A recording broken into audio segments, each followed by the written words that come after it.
Hello everyone, welcome to the official channel of Samiksha Institute. Here, we will be providing you with all the latest information about various job vacancies and also videos related to various competitive exams. We hope you find our channel useful and help you in your studies. Which of the following acts laid the foundation of central administration? निम्नलिखित में से किस अधिनियम ने केंद्रीय प्रशासन की नींव रखी? तो जो आपकी इसका 1833 का चार्टर अधिनियम, 1773 का विनय अधिनियम, 1853 का चार्टर अधिनियम और पिट्स इंडिया एक्ट। तो जो आपका इसका सही उत्तर है वो है आपका रेगुलेटिंग एक्ट, आपका 1773। जो ऑप्शन बी होगा वो उसका बिल्कुल सही होगा। जो रेगुलेटिंग एक्ट 1773 ने भारत में केंद्रीय प्रशासन की नींव रखी थी। अगले क्वेश्चन पर आते हैं अपन। क्वेश्चन नंबर 37,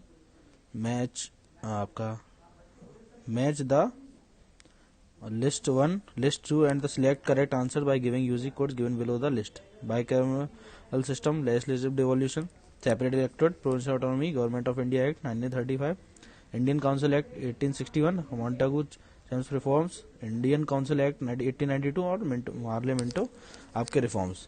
जो आपका इसका बाइकैमरल होगा आपका ए का होगा आपका मॉन्टागू जेम्स रिफॉर्म आपका। तो आपका 1 का हो जाएगा आपका 3, और आपका जो लेजिस्लेटिव डिवोल्यूशन था उसका होगा आपका इंडियन काउंसिल एक्ट 1861। तो आपका 1 का 3 हो जाएगा और 2 का आपका 2 रहेगा आपका। तो आपका ये ऑप्शन सी इसका बिल्कुल सही होगा। आपका 37 का C3251 आपका सही होगा। अगले क्वेश्चन पर आते हैं। लिस्ट 1 से इसको आपको वो करना है। Equality in public employment, minority rights, right to personal liberty, right against exploitation. जो आपका इक्वालिटी इन पब्लिक आपका दिया गया है उसमें आर्टिकल 16 में जो आपका इक्वालिटी इन पब्लिक एम्प्लॉयमेंट है, तो आपका 1 का हो जाएगा 4, और आपका जो माइनॉरिटी ऑफ राइट्स है वो दिया गया है आपका आर्टिकल 29 में। तो आपका 2 का होगा 1, तो आपका इसका ऑप्शन डी बिल्कुल सही होगा 4123। जो आपकी पर्सनल लिबर्टी दी गई है वो आपके आर्टिकल 21 में दी गई है। तो आपका सी का हो जाएगा आपका 2, तो आपका 4123 ऑप्शन डी बिल्कुल सही होगा। अगले क्वेश्चन पर आते हैं। The central administrative tribunals deal with, तो इसमें आपका requirement matters, promotion matters, disciplinary matters, requirement and all service matter. जो आपका इसमें ऑप्शन होगा ऑप्शन डी सही होगा इसका, requirement and all service matter. जो आपका संघ के मामलों के संबंध में लोक सेवा और पदों की नियुक्तियां की व्यक्तियों की भर्ती और सेवा की शर्तों के संबंध में विवाद और शिकायतों के न्यायीकरण के लिए संविधान के अनुच्छेद 323 ए के तहत आपका केंद्रीय प्रशासनिक न्यायीकरण की स्थापना की गई थी। तो आपका जो आपकी इसकी स्थापना की गई थी वो आर्टिकल 323 ए के तहत की गई थी। तो इसका ऑप्शन डी बिल्कुल सही होगा। अगले क्वेश्चन पे आते हैं। Which of the following can provide for the appointment at joint public service commission. जो आपका निम्नलिखित में से कौन संयुक्त लोक सेवा आयोग की नियुक्ति का प्रावधान करता है। तो जो आपका भारत की संसद है या पार्लियामेंट ऑफ इंडिया, ये आपका इसका प्रावधान करती है। जो संविधान में 2 या 2 से अधिक राज्यों के लिए एक संयुक्त राज्य लोक सेवा आयोग की स्थापना का प्रावधान करता है, जबकि यूपीएससी सीधे संविधान द्वारा बनाए गए हैं। और आपका जो संबंधित राज्य है विधानसभाओं के अनुरोध पर संसद के एक अधिनियम द्वारा बनाया जा सकता है। अगले क्वेश्चन पर आते हैं। यूपीएससी की उत्पत्ति का पता लगाया जा सकता है। The origin of UPSC can be traced 1909 act और 1919 का एक्ट और 1930 का एक्ट और 1947 का एक्ट। जो इसका आपका सही ऑप्शन होगा वो होगा आपका ऑप्शन बी 1991, वो 1919 का एक्ट। जो आपका भारत के संविधान अनुच्छेद 315 के तहत आपका संघ लेवक सेवा आयोग की स्थापना की गई है, और आयोग की उत्पत्ति 1926 में स्थापित पहले लोक सेवा आयोग और 1935 में स्थापित आपके संघीय लोक सेवा आयोग से हुई है। तो आपका 1919 इसका सही होगा। अगले क्वेश्चन बात है। The function of the UPSC can be extend by. जो आपका जो इसमें हिंदी में कहा गया इसका सॉरी इंग्लिश में,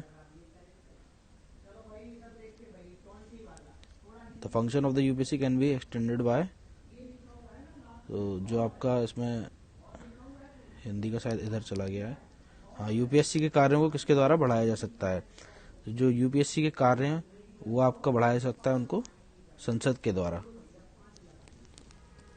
जो आपका संसद या राज्य के विधानमंडल द्वारा बनाया गया एक अधिनियम, जैसा भी मामला हो, आपका संघ लोक सेवा आयोग या राज्य लोक सेवा आयोग द्वारा संघ या राज्य की सेवाओं के संबंध में अतिरिक्त कार्यों के अभ्यास के लिए प्रदान कर सकता है।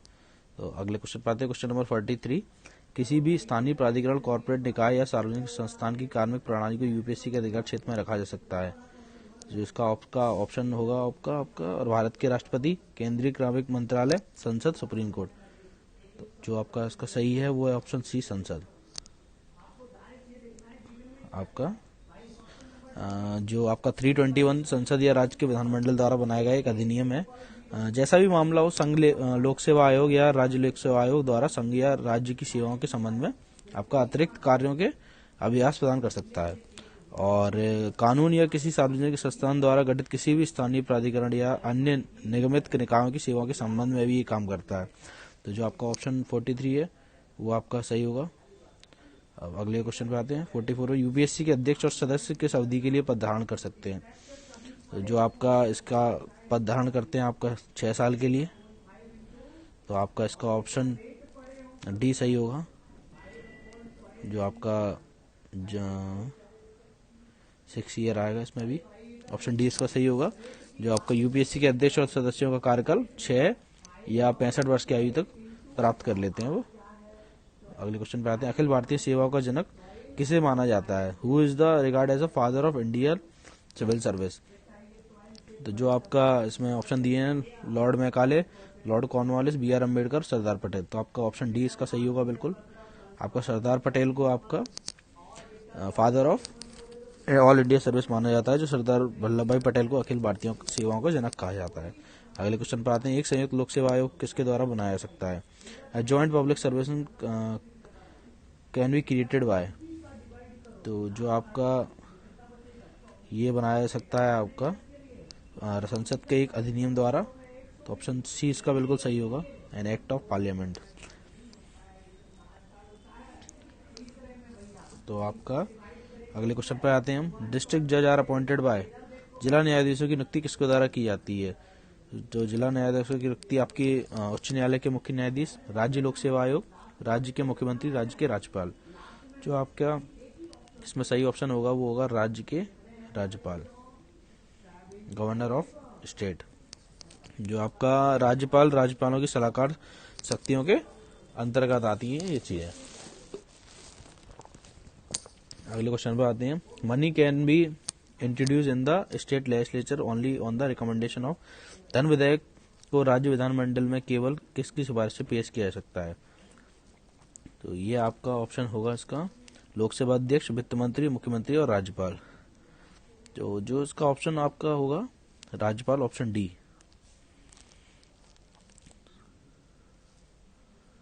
आपका राज्यपाल की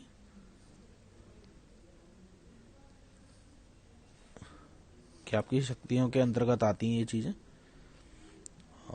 according to the Balwant Rai Mehta committee the district collector should be. Balwant Rai Mehta समिति के अनुसार जिला कलेक्टर होना चाहिए आपका जिला परिषद से बाहर रखा गया। जिला परिषद का एक गैर मतदान सदस्य, वोट देने के अधिकार के साथ जिला परिषद का सदस्य। और ऑप्शन डी आपका जिला परिषद के अध्यक्ष। तो आपको जो इसका ऑप्शन होगा वो होगा जिला परिषद के अध्यक्ष, द चेयरमैन ऑफ जिला परिषद। जो आपका जिला कलेक्टर, जिला परिषद या अध्यक्ष होना चाहिए। इन लोकतांत्रिक निकायों को सत्ता और जिम्मेदारी का वास्तविक हस्तांतरण होना चाहिए। इन निकायों को अपने कार्यों का निर्वहन करने के लिए अपनी जिम्मेदारियों को पूरा करने में सक्षम बनाने के पर्याप्त संसाधनों को आपका ट्रांसफर किया जाना चाहिए, स्थानांतरित किया जाना चाहिए। तो अगले क्वेश्चन पर आते हैं, the Balwant Rai Mehta committee was on. जो आपका बलवंत राय मेहता कमेटी थी वो आपकी सबसे पहले आपकी इसमें आएगा ऑप्शन कम्युनिटी डेवलपमेंट प्रोग्राम।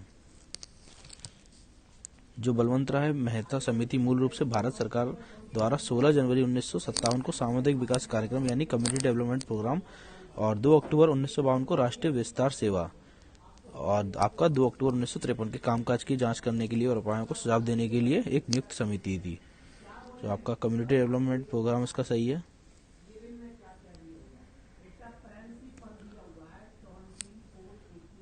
आपका अगले क्वेश्चन पे आते हैं। Panchayati Raj form of rural local government was adopted first by, जो आपका सबसे पहले पंचायती राज इसको किस सरकार ने एडॉप्ट किया था, तो वो आपका इनको ऑर्डर सहित आपको बताना है। तो जो आपका इसका होगा राजस्थान एंड आंध्र प्रदेश। आपका इस प्रणाली को बाद में पंचायती राज के रूप में जाना जाने लगा, जिसके उद्घाटन तत्कालीन प्रधानमंत्री आपकी पंडित जवाहरलाल नेहरू ने 2 अक्टूबर 1959 को राजस्थान के नागौर में किया था। राजस्थान पंचायत समिति और जिला परिषद अधिनियम 1959 के तहत पहला चुनाव आपका सितंबर और अक्टूबर में हुआ था। अगले क्वेश्चन पर आते हैं। क्वेश्चन नंबर 52, जिला और सत्र न्यायाधीश सीधे किसके नियंत्रण में काम करता है? द डिस्ट्रिक्ट एंड सेशन जज work directly under the control of, जो आपका ऑप्शन इसका पढ़ लेते हैं। डिस्ट्रिक्ट कलेक्टर, आपका governor of the state, law minister of the state, high court of the state. जो आपका इसका सही होगा वो होगा आपका राज्य के उच्च न्यायालय, the high court of the state. जो आपका जिला एवं सत्र न्यायाधीश के कार्यक्रम की स्थापना का कार्य जिला एवं सत्र न्यायाधीश के सीधे नियंत्रण में आपका उनके नियंत्रण में देखा जाता है। ऑप्शन डी इसका बिल्कुल सही होगा। अगले क्वेश्चन पर आते हैं। निम्नलिखित में से कौन पंचायती राज संस्थाओं में एक समिति है? जो आपकी which of the following is a committee on Panchayati Raj. समिति आपकी बलवंत राय मेहता भी है, जीवीके राव भी है और एलन सिंह भी है, लेकिन जो अशोक मेहता समिति है वो आपकी सबसे पहले आपकी दिसंबर 1970 में जनता सरकार ने अशोक मेहता की अध्यक्षता में पंचायती राज संस्थाओं पर सबसे पहले एक समिति नियुक्त की थी, और समिति ने अगस्त 1978 में अपनी रिपोर्ट प्रस्तुत की और देश में गिरती पंचायती राज व्यवस्था को पुनर्जीवित और मजबूत करने के लिए 132 सिफारिशें दी थी। सबसे पहले आपकी गठित हुई अशोक मेहता थी। ऑप्शन डी इसका बिल्कुल सही होगा। The state shall step to organize village panchayat and endow them with such power as may be necessary to enable them to function as a unit of self government. This provision is mentioned in राज्य ग्राम पंचायतों को संगठित करने के लिए कदम उठाया और ऐसी शक्तियां प्रदान करेगा जो उन्हें स्वशासन की इकाइयों के रूप में काम करने में सक्षम बनाने के लिए आवश्यक हो। इस प्रावधान में उल्लेख किया गया है, जो आपका इस प्रावधान का उल्लेख किया गया है वो आपका किया गया है संविधान का भाग 4 में। पार्ट जो 4 है आपका कॉन्स्टिट्यूशन का, उसमें संविधान के आपके अनुच्छेद 40 की आवश्यकता है। राज्य ग्राम पंचायतों को संगठित करने के लिए कदम उठाएगा और उन्हें ऐसी शक्तियां और अधिकार प्रदान करेगा जो उन्हें स्वशासन की इकाइयों के रूप में कार्य करने में सक्षम बनाने के लिए जरूरी हो। ऑप्शन इसका 4 बिल्कुल सही होगा। अगले क्वेश्चन पे आते हैं। Which of the following constitution amendment act provided for the appointment of the same person as governor और 2 और मोर स्टेट्स। निम्नलिखित में से कौन सा संविधान संशोधन अधिनियम में 2 या 2 से अधिक राज्यों के राज्यपाल के रूप में एक ही व्यक्ति को नियुक्त करने के लिए प्रदान करेगा? जो आपका चौथा संशोधन, जो आपका 7th अमेंडमेंट, 11th अमेंडमेंट और 24th अमेंडमेंट। जो आपका ऑप्शन है इसका 7 बिल्कुल सही होगा। ऑप्शन बी इसका बिल्कुल सही होगा। आपका जो 1956 के 7वें संविधान संशोधन अधिनियम ने एक ही व्यक्ति को 2 या अधिक राज्यों के राज्यपाल के रूप में नियुक्त करने की सुविधा प्रदान की थी। तो आपका ऑप्शन बी इसका सही है। अगले क्वेश्चन पे आते हैं। बलवंत राय मेहता एक समिति थी। अरे ये तो गलत आ गया, माफ कीजिए। अगला क्वेश्चन हमारा 56 होगा आपका। इसमें article 154 state and that the governor can exercise his executive authority either directly or through officer subordinate to him. The word subordinates include आपका all the minister and the chief minister, all the minister except the CM, only the chief minister and deputy CM, only the cabinet minister. तो जो आपका इसका होगा all the minister and the chief minister, सभी मंत्री और मुख्यमंत्री। जो आपका 56 में आपका सभी मंत्री और मुख्यमंत्री, तो ऑप्शन ए इसका बिल्कुल सही होगा। अगले क्वेश्चन पर आते हैं। संविधान कहता है कि राज्य मंत्रिपरिषद राज्यपाल के प्रसाद पर्याप्त अपने पद पर बनी रहती है। वास्तव में राज्यपाल के प्रसाद पर्याप्त शब्द का अर्थ है, आपके ऑप्शन है इसका राष्ट्रपति की खुशी, आपका प्रधानमंत्री की खुशी और मुख्यमंत्री की खुशी और विधानसभा की खुशी। तो इसमें कुछ बच्चों को कन्फ्यूज़न हुआ होगा, एक दो बच्चे आए भी थे मेरे पास इसको लेकर, लेकिन इसका ऑप्शन बिल्कुल जो दिया गया है विधानसभा की खुशी यही होगा। इसके लिए आपको मैं एक्सप्लेनेशन दिखा देता हूँ। जो आपका क्वेश्चन बिल्कुल वही है। संविधान कहता है कि राज्य मंत्रिपरिषद राज्यपाल के प्रसाद पर्याप्त पद धारण करती है। राज्यपाल के प्रसाद पर्याप्त शब्द का वास्तविक अर्थ है राष्ट्रपति की प्रसन्नता, प्रधानमंत्री की प्रसन्नता, मुख्यमंत्री की प्रसन्नता, विधानसभा की प्रसन्नता। तो इसका आप ये देख लीजिए, विधानसभा का न संविधान राज्यपाल में राज्य सरकार की कार्यकारी शक्ति निहित करता है, अर्थात राज्यपाल की प्रसन्नता के दौरान मंत्रिपरिषद सत्ता में रहेगी, लेकिन वास्तविक अर्थों में इसका अर्थ है प्राप्त करने का सुख विधानसभा में बहुमत। तो ऑप्शन डी इसका बिल्कुल सही होगा, विधानसभा का आनंद यानी विधानसभा की खुशी। तो कुछ बच्चों को कन्फ्यूजन हुआ था इसलिए मैं उनको दिखा दिया। क्वेश्चन नंबर अगले 58 पे आते हैं। संविधान के निम्नलिखित में से किस अनुच्छेद में कैबिनेट शब्द का उल्लेख किया गया? जो आपका आर्टिकल 74, आर्टिकल 75, आर्टिकल 352 और लेख नहीं। तो आपका ऑप्शन सी इसका सही होगा, आर्टिकल 352। जो आपका भारतीय संविधान के अनुच्छेद 352 में आपका कैबिनेट शब्द का उल्लेख केवल एक बार किया गया है, जिसमें कहा गया है कि राष्ट्रपति तब तक आपकी घोषणा जारी नहीं करेगा जब तक कि केंद्रीय मंत्रिमंडल उन्हें लिखित रूप में सूचित नहीं करता, तब तक वह ऐसी की ऐसी घोषणा जारी करेगा। तो इसका ऑप्शन सी सही होगा। अगले क्वेश्चन पे आते हैं। पहला लोकपाल विधेयक संसद में पेश किया गया था। जो आपका the first Lokpal which was introduced in the parliament in 1971, 1967, 1968, 1972। जो आपका इसका सही उत्तर होगा वो होगा आपका 1968, ऑप्शन सी इसका सही होगा। जो आपका लोकपाल विधेयक पहली बार 1968 में चौथी लोकसभा के दौरान प्रस्तुत किया गया था और 1969 में यानी एक साल बाद वह पारित किया गया था। अगले क्वेश्चन पे आते हैं। केंद्रीय सतर्कता आयोग की स्थापना किसके द्वारा की गई थी? आपकी संवैधानिक प्रावधान, संसद का अधिनियम, आपका संस्थानम समिति का संकल्प, कार्यकारी समिति। आपका constitution provision, act of parliament, resolution, संस्थानिक कमेटी, एग्जीक्यूटिव रेजोल्यूशन। तो जो आपका इसका सही उत्तर होगा वो होगा आपका संस्थानम, जो आपकी कमेटी थी उसके द्वारा किया गया था। आपका ये केंद्रीय सतर्कता आयोग की स्थापना शुरू में के 97 की अध्यक्षता में गठित भ्रष्टाचार निवारण समिति की सिफारिश पर भारत सरकार के संकल्प में आपका 24/7/1964 को आपका और 11 फरवरी 1964 के माध्यम से की गई थी जो आपकी। तो ऑप्शन सी इसका सही होगा आपका 60 का। अगले क्वेश्चन पर आते हैं। National investment and infrastructure fund is registered under. जो आपका राष्ट्रीय निवेश और बुनियादी ढांचा कोष किसके अंतर्गत पंजीकृत है? जो आपका इसका आएगा भारतीय ट्रस्ट अधिनियम 1882।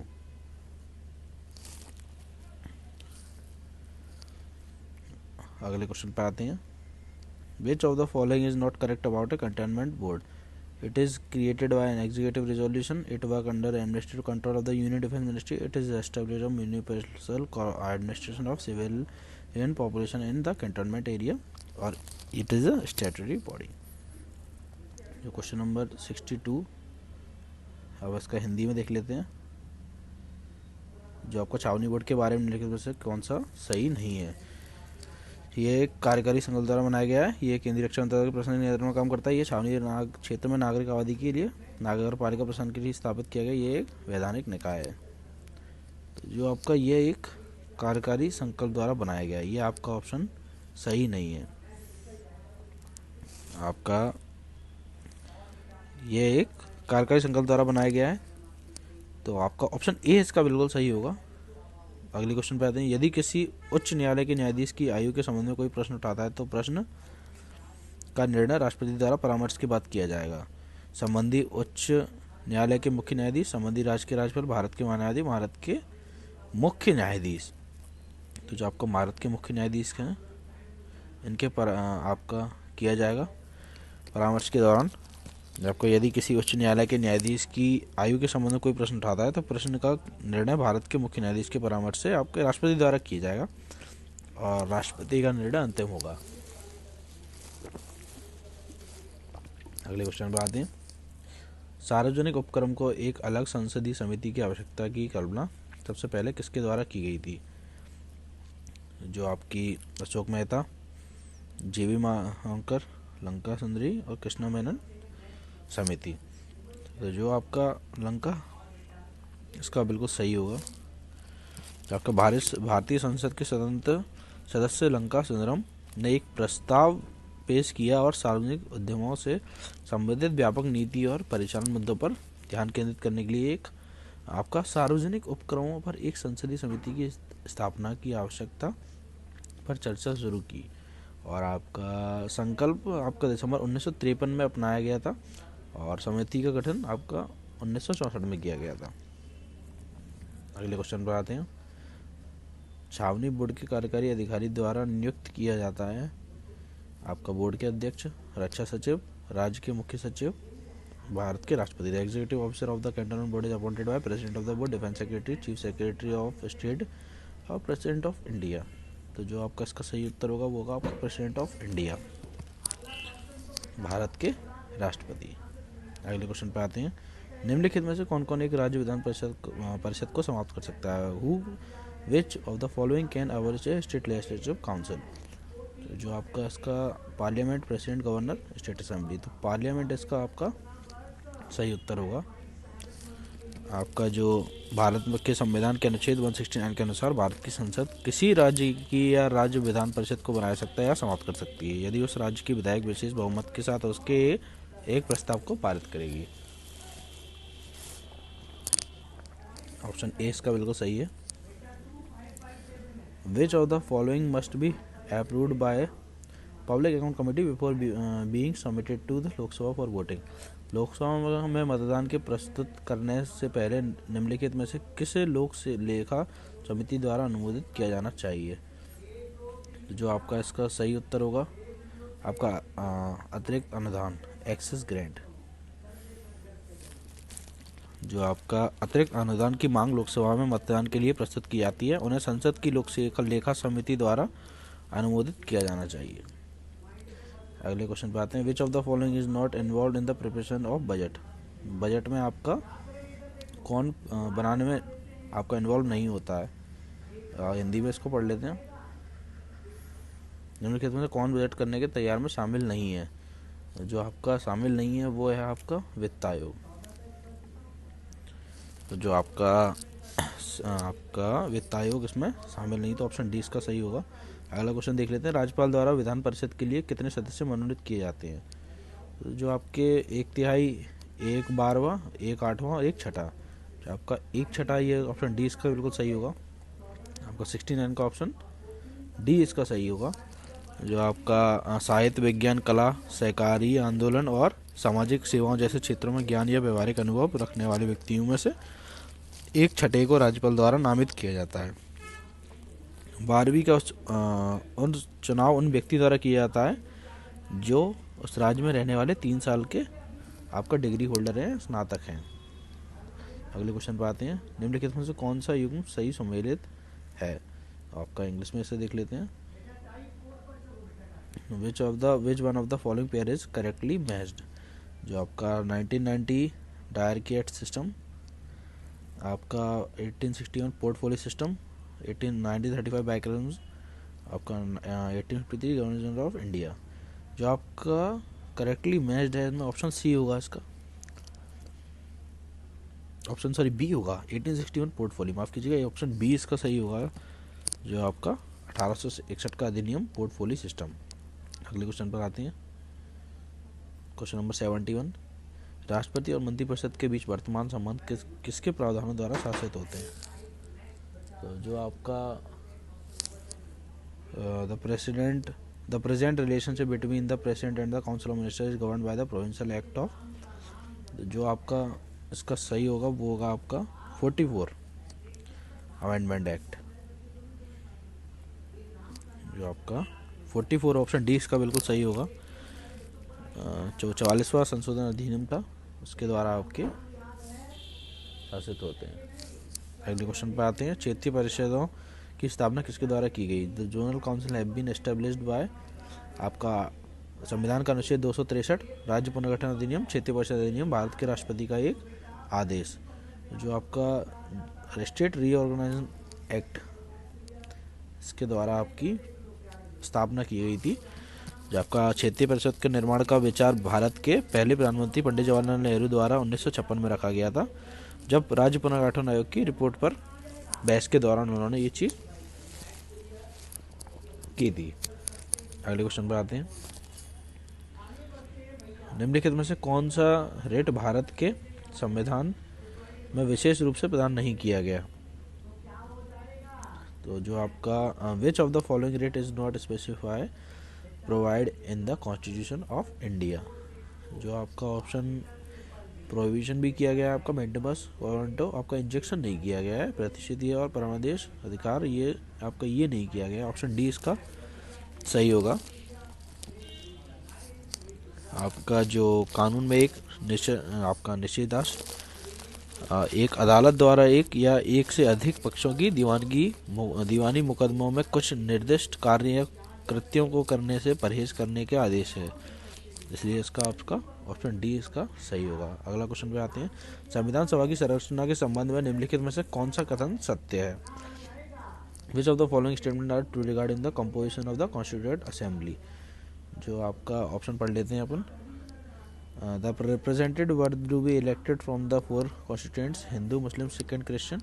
The total strength of the Constituent Assembly was 389. The chairman of the Union Constitution Committee was Sardar Vallabhbhai Patel. The drafting committee under the chairman of Dr. B.M. Rao Ambedkar. तो जो आपका इसका सही होगा वो आपका यह है कि भारत की संविधान की कुल ताकत 389 थी। जो आपका संविधान सभा की कुल संख्या 389 थी, जो आपका सही होगा। अगले क्वेश्चन पे आते हैं। The constitution of India was framed by the constituent assembly under. आपका हिंदी में इसको पढ़ लेते हैं। भारत का संविधान द्वारा किसके द्वारा तैयार किया गया था? संविधान सभा द्वारा तैयार किया गया था। तो इसका ऑप्शन जो होगा वो आपका 1946 का कैबिनेट मिशन। जो आपका कैबिनेट मिशन योजना 1940 के तहत संविधान सभा के लिए पहली बार चुनाव हुए और भारत का संविधान सभा द्वारा तैयार किया गया था ये, और इसे 16 मई 1946 को कैबिनेट मिशन योजना के तहत लागू किया गया था। जो आपका ऑप्शन सी इसका बिल्कुल सही होगा। अगले क्वेश्चन पे आते हैं। संविधान सभा का विचार पहली बार किसके द्वारा रखा गया था?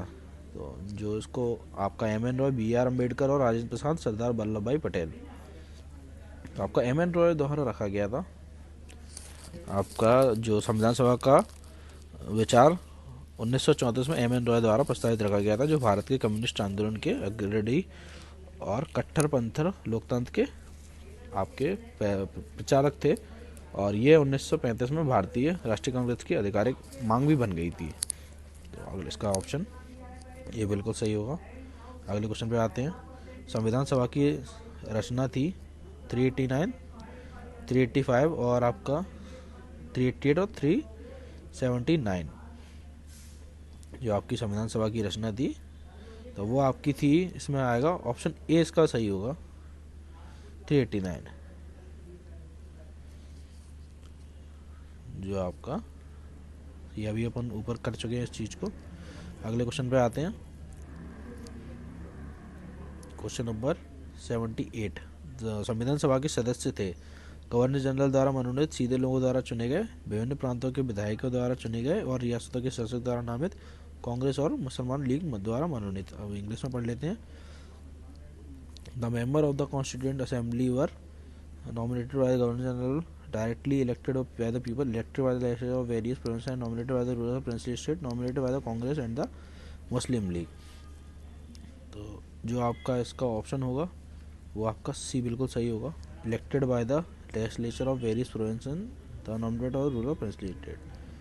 जो आपका विभिन्न प्रांतों के विधायकों द्वारा चुने गए और रियासतों के शासक द्वारा नामित। यह आपका विभिन्न प्रांतों के विधानमंडल द्वारा निर्वाचित और देशी रियासतों के शासक द्वारा मनोनीत। ऑप्शन सी इसका बिल्कुल सही होगा। अगले क्वेश्चन पे आते हैं। निम्नलिखित में से कौन संविधान सभा का संवैधानिक सलाहकार था? Who among the following was the constitution adviser of the constituent assembly? जो आपके ऑप्शन है इसके B.R. अम्बेडकर, के मुंशी, B.N. राव, जवाहरलाल नेहरू। तो जो आपके B.N. राव ऑप्शन सी इसका सही होगा। आपका 79 का सी बिल्कुल सही होगा। BN राव को 1946 में भारतीय संविधान के निर्माण में संविधान सभा का संवैधानिक सलाहकार नियुक्त किया गया था। अगले क्वेश्चन पे आते हैं। ब्रिटिश भारत और देशी रियासतों को कितनी सीटें आवंटित की गई थी? How many seats were allotted to British India and to the princely states? तो जो आपका ऑप्शन देख लेते हैं। 295 from British India and 94 the princely state, 295 Bharat से और 94 रियासतों से, और आपका 296 ब्रिटिश से भारत से और 93 रियासतों से, और 298 ब्रिटिश भारत से और 91 रियासतों से, 297 ब्रिटिश भारत और 92 रियासतों से। तो जो आपका इसका सही होगा ऑप्शन बी होगा, 296 British India and princely states. तो जो आपका संविधान सभा की कुल संख्या 389 थी, इनमें 296 सीटें ब्रिटिश भारत और 93 सीटें रियासतों से आवंटित की गई थी। अगले क्वेश्चन पे आते हैं। Which following among the following is not a source of tax revenue? निम्नलिखित में से कौन सा कर राजस्व कर का स्रोत नहीं है? तो अगले क्वेश्चन ऑप्शन पढ़ लेते हैं। Export duty, stamp fees, registration fees, divides of public sector enterprise. जो आपका निर्यात शुल्क, स्टाम्प शुल्क, पंजीयन शुल्क, पंजीकरण शुल्क, सार्वजनिक क्षेत्र उद्यमों के लाभांश। आपका इसमें आएगा पंजीकरण शुल्क, जो आपका रजिस्ट्रेशन फीस है।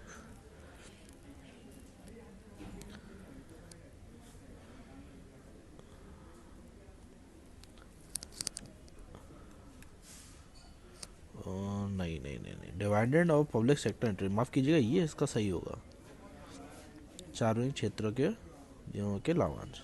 81 का आपका डी सही होगा। तो जो आपका अगले क्वेश्चन पे आते हैं। Who was the president of the constituent assembly? तो आपका एक हिंदी में पढ़ लेते हैं इसे। 82 का भारतीय संविधान सभा के अध्यक्ष कौन थे? जो आपके भारतीय संविधान सभा के अध्यक्ष आपके राजेंद्र प्रसाद थे। इसमें तो कुछ आपके अध्यक्ष राजेंद्र प्रसाद थे, ऑप्शन 20 का सही होगा। भारतीय संविधान की मसौदा समिति के अध्यक्ष कौन थे?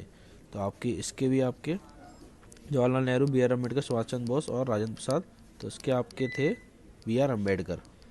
जो आपका ड्राफ्टिंग कमेटी उसके BR अम्बेडकर थे आपके। और अगला क्वेश्चन पे आते हैं। विभाजन के परिणाम स्वरूप पाकिस्तान के लिए एक अलग संविधान सभा की स्थापना की थी गई थी, और प्रांतों के कुछ प्रतिनिधि विधानसभा के सदस्य नहीं रहे, इसलिए विधानसभा की कुल सदस्यता कम कर दी गई थी। तो जो इसका आपका ऑप्शन है 270, 229, 299। तो आपका ऑप्शन सी इसका बिल्कुल सही होगा। 299 कर दी गई थी आपकी कुल, तो ऑप्शन सी इसका सही होगा। आपका 13 दिसंबर 1940 को विधानसभा में उद्देश्य प्रस्ताव किसने पेश किया? Who move the objective resolution in the assembly on December 13, 1946? तो जो आपका जवाहरलाल नेहरू ने ये चीज़ की थी, ऑब्जेक्टिव रेजोल्यूशन आपका उन्होंने ही पेश किया था, इसीलिए आपका पीटी द्वारा उद्देश्य प्रस्तावित पारित किया गया था 13 दिसंबर 1946 को आपका संविधान सभा के पहले सत्र में। अगले क्वेश्चन पे आते हैं। Which article of Indian constitution deal with constitution amendment?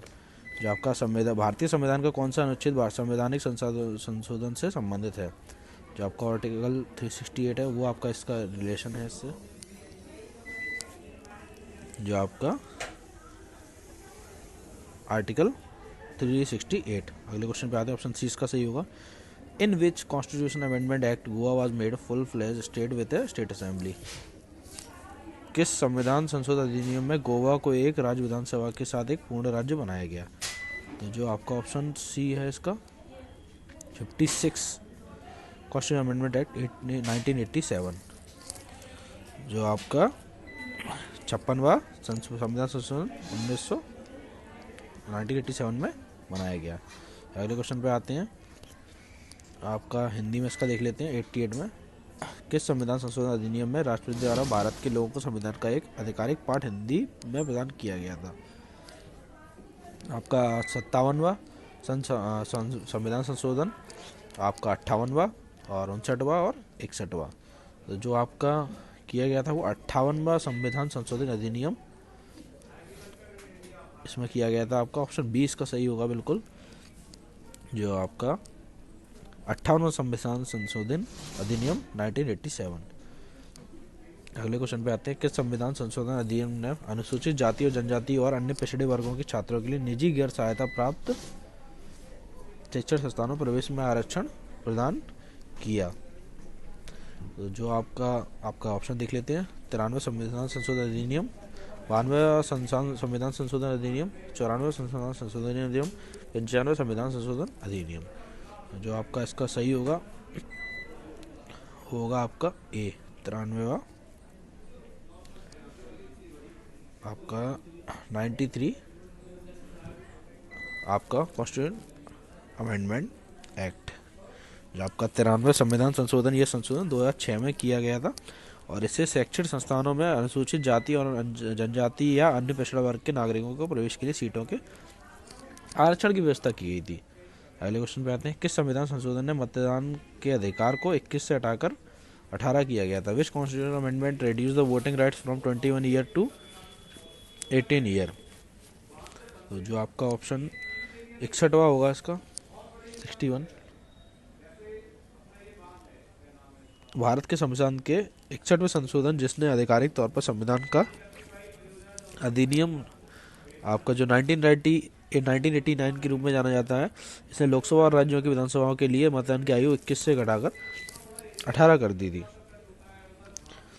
किस संविधान संशोधन विधेयक के तहत भारतीय संविधान की 8वीं अनुसूची में 4 भाषाओं बोडो, डोंगरी, मैथिली और संताली को जोड़ा गया? Under which constitutional amendment bill 4 language Bodo, Dongri, Maithili और Santali are added in 8th schedule of the Indian constitution? जो आपका इसका सही उत्तर होगा वो होगा आपका 92, ऑप्शन बी इसका सही होगा।